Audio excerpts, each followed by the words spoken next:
Hi, everyone, and welcome to Small Biz Real Talk, where we're having conversations with real entrepreneurs about the failures and successes and everything in between. This is where we're having conversations to inspire you and give you insights on your small business journey. My name is Brandon Eldridge, and I'm with the Colorado Small Business Development Center serving Pikes Peak, and I'm here with my friend today, Cynthia Hauk, with Mindful Creative Muse. How are you doing today, Cynthia? I'm good. Thank you for having me, Brandon. Yes, of course. So Cynthia, the paper here says that you're an artist, an educator, a mindful facilitator, a creative entrepreneur who helps people use creativity, mindful art, and self-expression as tools for wellness, reflection, and personal growth. Through Mindful Creative Muse, you have built a business that reaches beyond Colorado Springs and is now starting to serve a global community. And as a creative myself, I'm really excited to have this conversation. I think what you're building is really amazing. So why don't you tell the viewers a little bit about who you are and what you do, and maybe how you were inspired to get to this point? Yeah, so I mostly help people with stress management, and I do that largely through a combination of really simple art practices with mindfulness and meditation. Okay. And I do that through online classes, online teacher trainings.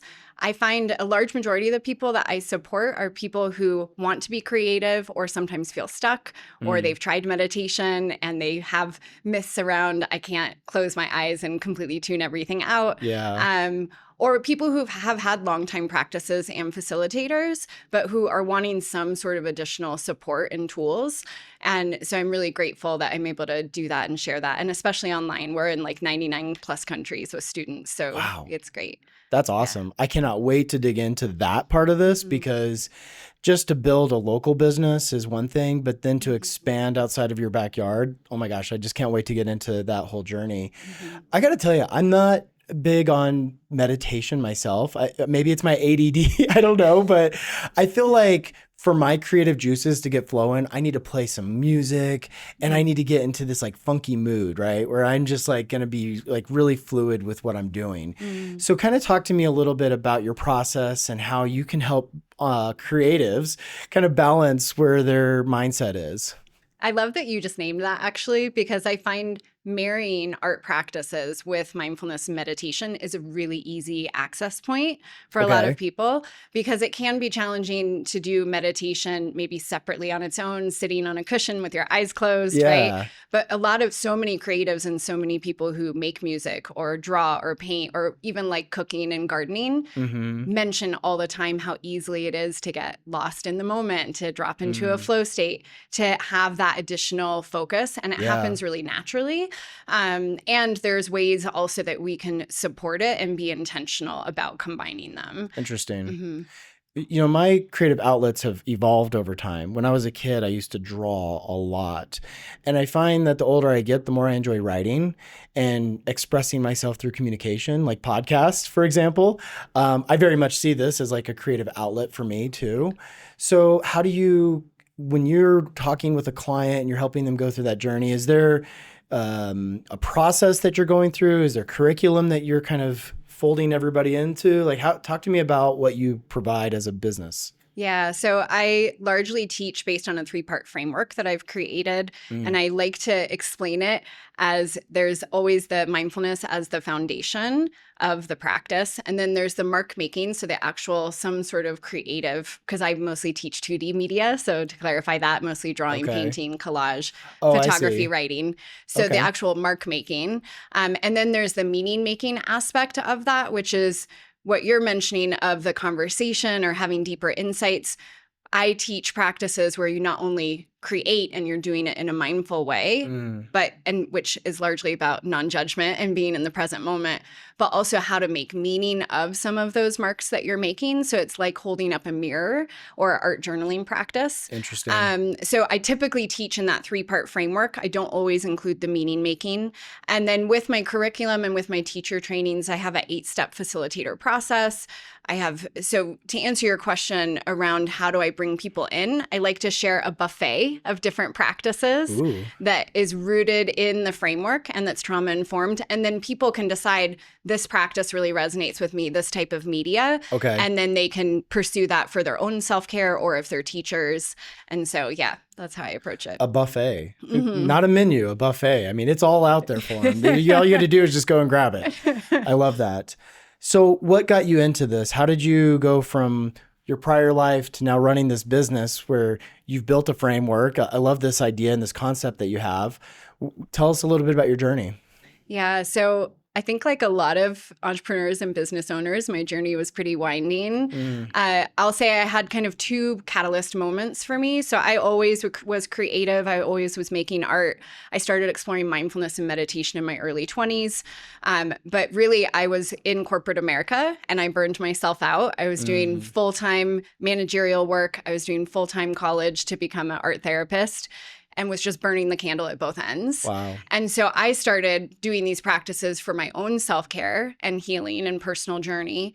And then years later, I also was treated for cancer in my late 20s, so 29. And that was really a moment when I realized, oh, through art, I can be with what's happening in a non-judgmental way and express something to move it that felt really supportive. And so after that, I felt really called to start teaching and sharing. And so that's what brought me here. Lots of training and certifications and many years of trial and error. We live in a culture where we work to live instead of we live, or I don't know, maybe I said that backwards, but we have it a little inverted in our culture today. And it is easy to get burnt out. And it is easy to just get caught in this trap of I'm just grinding in the corporate world, right? And I like to call it your epiphany moment, where you just got this idea that kind of lightning bolts you and you can't let it go. You just have to keep moving towards that path of I've got this idea for a business. Talk to me about your epiphany moment. I love that, because a lot of my entrepreneur friends have all shared that they've had something like that, because entrepreneurship can be challenging and you need to have something to drive that forward. So for me, I used to have another business. I used to have a photography business for 7 years. Okay. And at that time, it was right as I was finishing my master's program in the arts. And that's when I had the cancer diagnosis. And I realized at that time that my heart was feeling more called to teaching. And so I started putting all of the steps in place so I could pursue that. But that was really my epiphany moment of, oh, this felt really supportive for me. And I feel like that's part of my calling now, to share this work out in the world. Yeah. So that was the moment, but it was probably several years until I did that transition between the two businesses. Interesting. So one of the things that we've been teaching at the SBDC is mindfulness and how to kind of balance the stresses, especially when you start acquiring staff. It's that moment where you've hired your first contractor or your first employee, and now you're starting to feel responsibility for other families. It's not just your family you're feeding, it's other people, so like there becomes this weight. So talk to me about how you manage some of those stresses as an entrepreneur. So it's such a timely question for me, because working with Steve through the SBDC and previously, so I only started onboarding team members in my business about 1.5 years ago. So prior to that, I was doing everything solopreneur style. And through that work and doing a lot of scaling in the last 1.5 years, I ended up bringing on part-time contractors for virtual assistant, graphic design, video editing. And also realizing not only am I stepping into more of that leadership role and that responsibility that you're talking about, but I also didn't have the infrastructure in place. So I didn't have SOPs and workflows and systems or training already in place. I have all those things now. Yes, okay, good. So to answer your question, I think part of it for me is knowing when I'm needing support, and as entrepreneurs in general, knowing when it's important to ask for help and get that support. And then also it's really helpful for me to have those systems in place. And then what I teach is my practice. So the mindfulness and art and meditation practices that I teach largely also help me be really grounded. And when I worked in corporate America years ago, I was in management and leadership for that time. So there's that added responsibility, but it wasn't new to me. It was more of having those supports in place. Okay. I feel like there's a bit of a continuum of entrepreneurship. You said solopreneur. This is what got me thinking about this. My friend Joaquin coined a term called gigapreneur, Mhm. and it's when you're probably being a photographer while you have a day job. So it's your side gig. So you go from this gigapreneur to solopreneur, where now maybe your business is really the centerpiece of your income, to true entrepreneurship. And you've scaled, you've created some SOPs, you understand your mission and your vision, you know your marketing plans better than you did when you started. I think those are still always evolving, especially in our AI world now. But so you've really hit that continuum where you started off just kind of testing it as a photographer and doing it as a side gig, and now this is your life. So that's a pretty amazing journey you've been on. Yeah, I think I'm very grateful for it. And also, uh, the idea of being a CEO was Mm, something that seed was really planted in working with Steve as well. yeah. Because even when I had my photo business, I was one woman show. I did Hmm. everything. And so now it is a shift in how I think about running my business. Yeah. That is, I think, vital if you're actually going to scale. And even I was still supporting myself as a solopreneur, but it's just different as you're naming. Yeah. Yeah, I love that. And you get to name yourself CEO because you started the company. So Right. it's your darn thing. So you can call yourself whatever you want. I have a friend, he calls himself the chief chaos officer.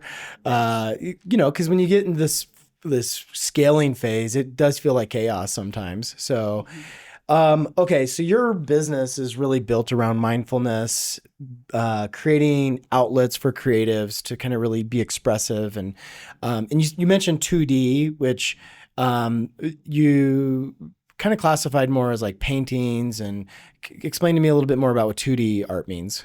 Yeah. So for me, the way I differentiate it is the practices I teach are drawing, painting, collage, photography, Okay, 3D media, of which I dabbled in when I did my master's, and is just not how my brain works. Would be more like sculptural, actual objects that are I in the see. world that are tangible that you can manipulate. Okay, Yeah. okay, very good. So you've done a lot in this business so far. What has been that overwhelming moment for you? What's been the really big stress and pain point for you? That's a good question. Hmm. While you're thinking about that, maybe we can talk a little bit about your SBDC journey as well. So, we like to say that being an entrepreneur can feel very lonely at times. And that's why resources like SCORE and SBDC exist. And I understand you found SCORE initially, and you found Steve Imke, who's one of our advisors at the SBDC. So, maybe while you're thinking about what has been your big pain point, talk to me a little bit about your journey with SBDC too. Yeah, and really it is tied in so closely with my pain point, so that's a nice segue. Okay, yes. um, so I so I've worked with SCORE and SBDC actually in both of my businesses as Mm, well. I think it was helpful initially for setting up my business plan and making sure my entity was set up correctly, things like that when I was first starting. When I initially reached out and started working with Steve, it was my business was grounded. I was doing that full time. I was feeling overwhelmed because I was doing everything. mm, And I say all the time to the teachers that I train that as entrepreneur, we shouldn't be on an island by ourselves, and it can often feel that way. And yeah. I was definitely feeling that way for myself. So when I first started working with Steve, he really helped plant the seed around being a CEO in my business, around bringing on support and building out a team with part-time contractors, and then identifying what was my sweet spot in the business, how I want to really be directing my energy, Mm, and then finding ways and support through AI and team support and systems where I would free up more of my time to do that. yeah. And to have the to have I'll say this last part that I think as entrepreneurs, once things get going, it's like a snowball rolling downhill. Like Mm, things are happening and it's going to continue to move. And so I was starting to feel that momentum, and I needed more of the structure in place, and yeah. that was really helpful for me. We do this activity where even though you're by yourself, you put your name in the CEO box, and then you Mhm. kind of map out invisible jobs that you could see the future of your business having, right? And a lot of businesses are going to have a CFO and a COO and things like that, but maybe your business doesn't need a CFO or doesn't need a COO. But if you could, in an early phase, map out what positions you could foresee filling, and then initially your name goes in all those boxes, right? So you're saying, okay, I am the CFO, I am the COO, I am the CEO. And as you start to expand and grow, does that start with hiring a contractor or two, or what does that look like for you in your journey? Yeah, for me, it really did begin with hiring a virtual assistant. Okay. So having support for student emails and comments. And because I have multiple internationally accredited teacher trainings, they also have an application process that's more involved. And so the VA would help me organize all of those materials. And then I also started doing focusing on a lot of joint venture partnerships, collaborations, and working with corporations in the last year and a half. And so the VA also helped me with cold and warm outreach, calendar scheduling, communications. So that was the first step that was really helpful and supportive in my business. Yeah. And then I also have the other kind of roles is mostly around social media and content creation. So graphic design on my Pinterest and Instagram page, a little bit with YouTube, and then video editing. Pinterest. Yes. I love that. Yeah. How does Pinterest help you? So Pinterest, I largely share educational-based pins that are connected to my blog, so educating customers, and it's really more of my top of the funnel for brand awareness and just having people know what I do and what my business is about. And then I usually offer freebies or free resources, and that's how people will start to join my ecosystem to potentially learn from me if it resonates. Very neat. I don't know a lot of entrepreneurs that use Pinterest as a funnel. I like that though, because I just go to Pinterest to learn how to do interior decoration and good recipes. So I think it's great for food, design, but also education. Great. Yeah. I love that. I never thought of that. So I'm going to check that out.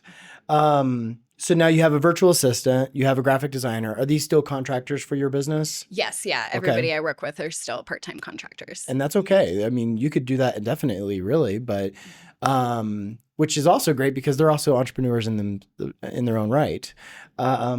So as you've been scaling, you build in some systems. What's one platform or system that you just couldn't live without today? So I mentioned the joint venture partnerships and collaborations.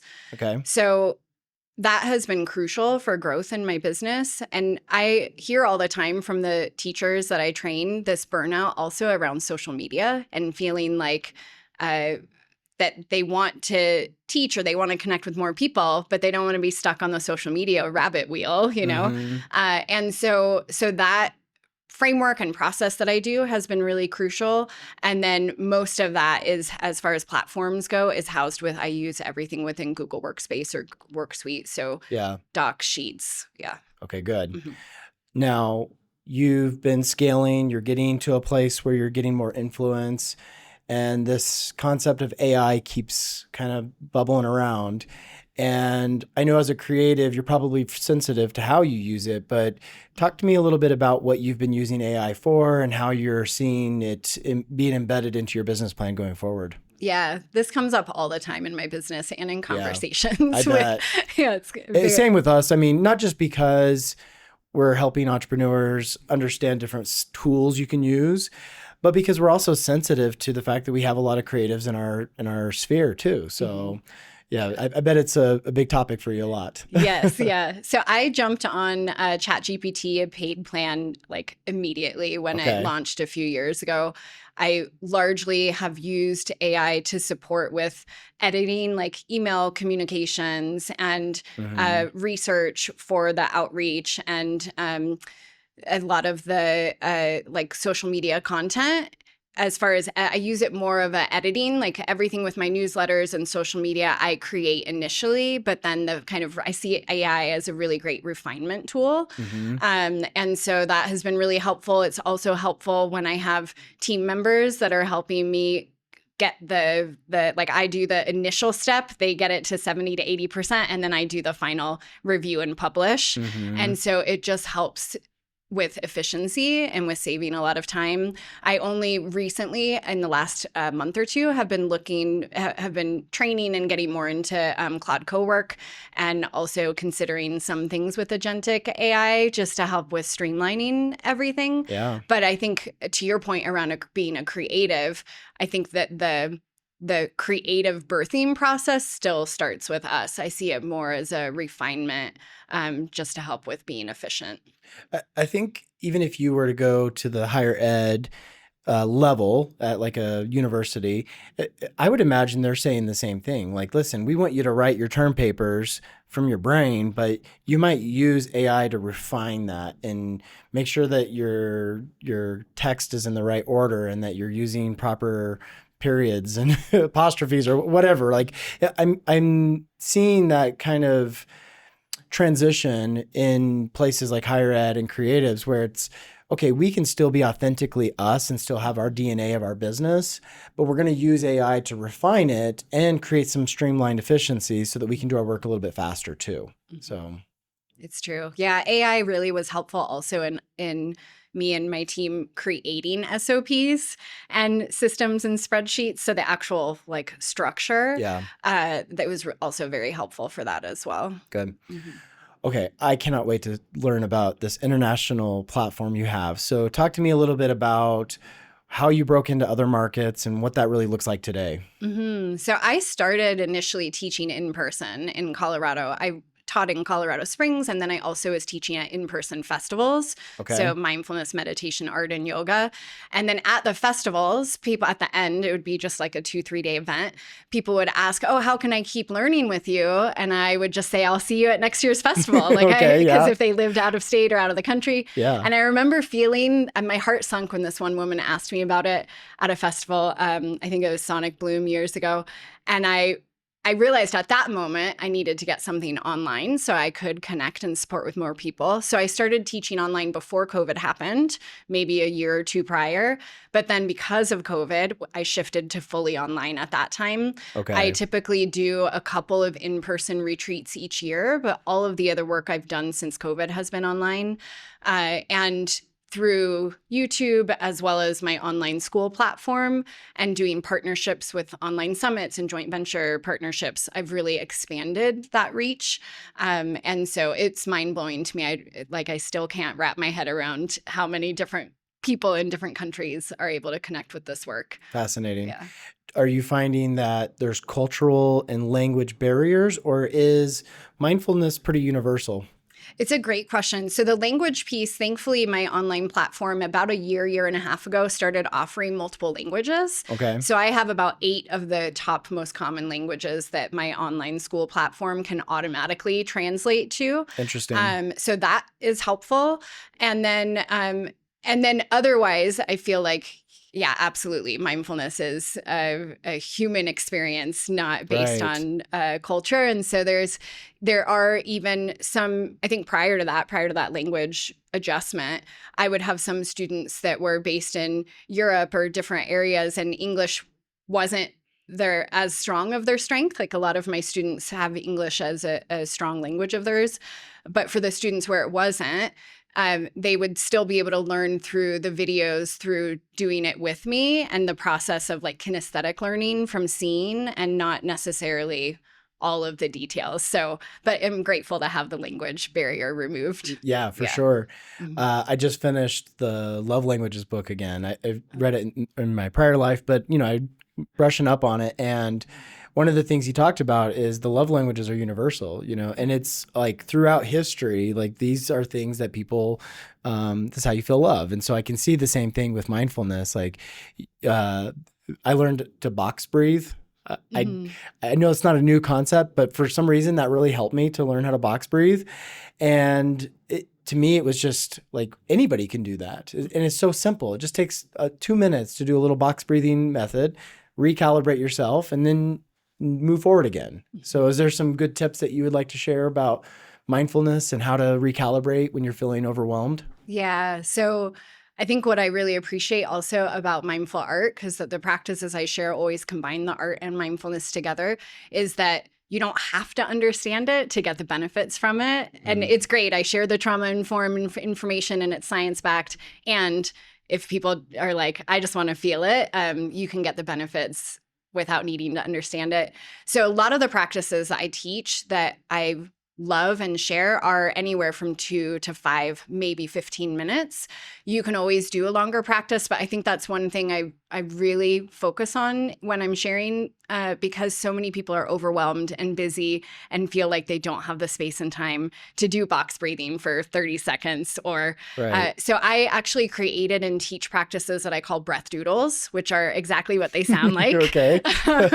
And so it's really a breath meditation, but syncing it up with doodling. And so so the practices serve as a breath meditation, but you're physically seeing your breath outside of you, and it's called externalization. And so you're able to see it and connect with it. And it's another really great, simple way to deepen the practice. And I share that with adults, but I also train adults who share with kids. And so there are kiddos doing BreathDoodles at 3 years old or 5 years old. That's great. You know, up to 80 years old. And so it's not hard. I think it's just making the space and time for it. Yeah. And you can do the practices in 5 minutes. That's great. I want to go back to, you've used the word collaboration a couple times in this podcast, and I can tell you as somebody who's paying attention to even just our local community, there's a lot of resources around mental health and supporting your journey.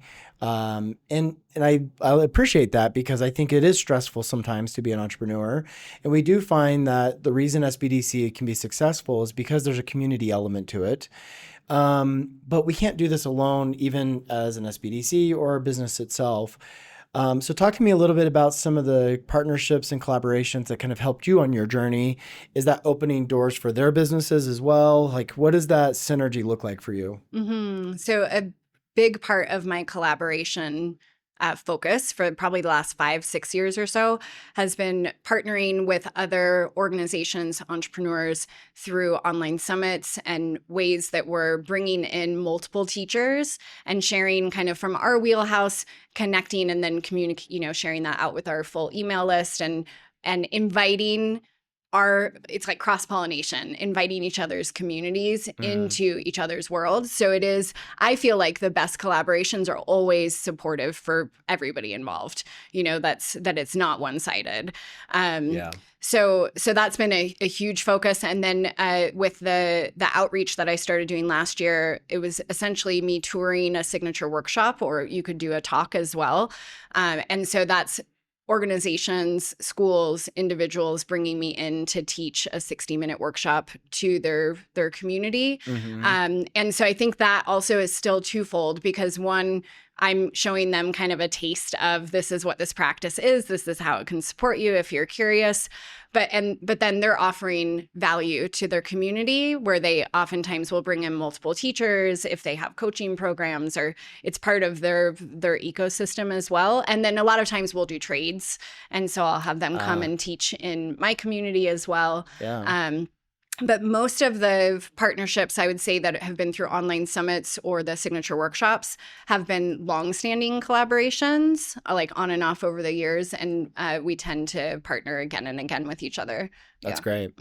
So when you were starting to explore some of these collaborations, did understanding your products and services help? I mean, you probably had to really dial in exactly what you do so that you're not creating duplication or overlapping or competing, really, versus complementing and, hey, you serve this lane, I serve that lane. How can we complement each other? So talk to me a little bit about the process to make sure that you know what lane you really serve. I think it's crucial. So I think it's really important with collaborations to work with what I like to call sister companies. Like, you might have the same audience that you're supporting, and maybe hopefully similar values. Right. But the way that you're supporting them is different. there might be some overlap, but different enough where you're not stepping on each other's toes. Right. And so, yeah, I would say what I've been doing the last year and a half, especially with outreach, I wouldn't have been able to do 5 years ago before I had clarity on who's my exact ideal client, what exactly am I offering. So then, I mean, I could have done it, but it probably wouldn't have been as successful. So I think it is really important to have clarity around your mission, what it is that you do, who you serve, who might be. I've worked with a business coach years ago who calls them hubs. Like, who are the hubs that you can connect with in your collaboration? Yeah. And so, yeah, so I think it's important to have that clarity, and working with a coach is really helpful. Great. I love that. The hub concept is very familiar to me in my ecosystem because there's a lot of really great organizations supporting entrepreneurs, and we have to find what our lane is versus what is their lane and make sure that we're complementing and not cannibalizing the work that we're doing as a community. I know you've worked with Steve and you've done some technical assistance at the SBDC. Have you started drilling into what sustainable growth looks like for your organization? It's a great question. Yes. So, so I would say the last year and a half, I was focusing on scaling and getting some systems in place, as I mentioned. And now I'm really broadening that to longer term views and how I can bring in potential partners, but with AI and systems where it can really be more sustainable. So that is, I have some things that I'm focusing on this year specifically that is a deepening of that. Yeah, so that's kind of the next phase. This popped in my head, so I don't know if this is appropriate to ask, but do you have like a train the trainer model where you can start to create almost little mini yous out there in the community doing this work? So I've had since 2016. No, I started 2016 with this business. Since 2018, I've had train the trainer as far as the internationally accredited teacher trainings that I do. In the last several years, I've started working with corporations and then through my coaching program. So I have some pieces in place around licensing, but also train the trainer for organizations. And then for specifically within my community, I'm looking into options around train the trainer I have students that have gone through multiple of my teacher trainings. They've been trained for 8 years. They're out in the community in different states. And so I think there's potential there that I haven't stepped into fully yet. What has been your most successful win to date? And that's probably a loaded question. We've talked a little bit about some of your challenges and some of the growth. I want to hear something fun and successful that you really are proud of. I'll share a micro one and a larger one. So right around COVID, I was teaching at an online summit, as I've mentioned, and I had a woman who was attending. And at the time, her son, who was 7, was having a ton of tantrums. He was really struggling with school, as many kids were at that time. And I taught a really simple watercolor and doodling practice. And she ended up, her son saw her do it and she shared it with him. And she, when she'd reached out to me, it was like a week later. And she said every day he was rushing home and going up to his room and doing that for himself, that he was sleeping better and having less tantrums. That's when I really realized, because at the time my teacher training was geared fully towards adults. And that was a light bulb moment for me of, oh, I can also include kiddos and I need to be including kids. So that's when I did additional research and I launched I have a Mindful for Kids teacher training.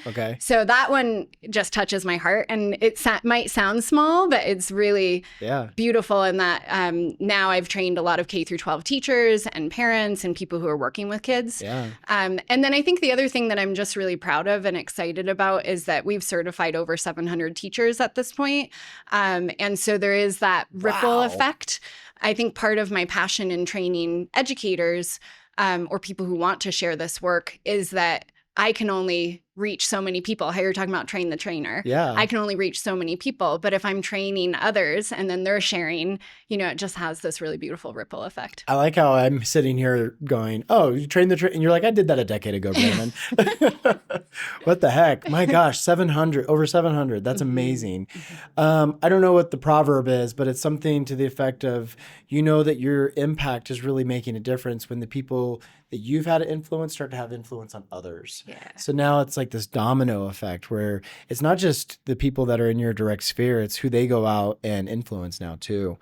A lot of fun, man. You have a really fun career and business. I'm really happy about learning more about this.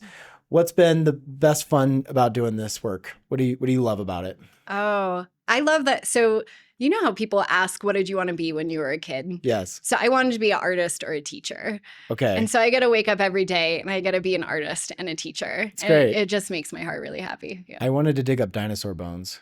Oh. I was like obsessed with the desert and dinosaurs. I would like study the different dinosaur types. And then when I became an adult, I had too much ADD. That dream kind of vanished with like adulthood. But I got asked that question recently and somebody said, what did you want to be when you grew up? And I thought, oh, I forgot. I wanted to be a paleontologist. I wanted to go and travel the world and wear bucket hats. So, but, well, listen, this has been really awesome.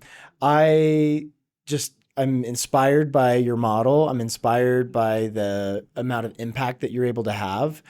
I think I oftentimes ask folks, like, tell me about your social impact.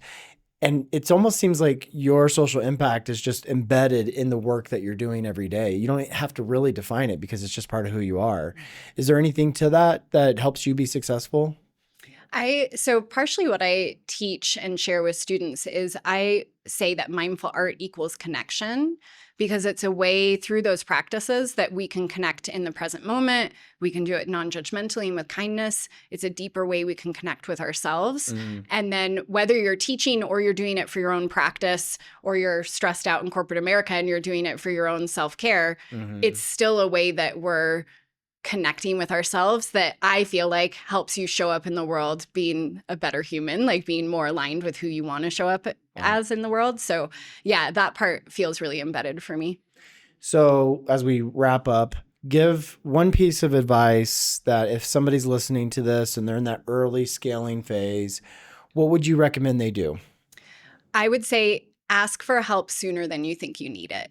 Interesting. Okay. Yeah, get support. And that might be through SBDC or some sort of coaching, getting some sort of training. I think I am very resilient and I like to do a lot of things. And I also years ago would do things, on my own and then realize, oh, actually, I can learn from other people. I can save myself a ton of time. And so, yeah, I think that's important. Is there anything on the horizon for Mindful Creative Muse that you'd like to share? Anything that you're excited about for the future of your business?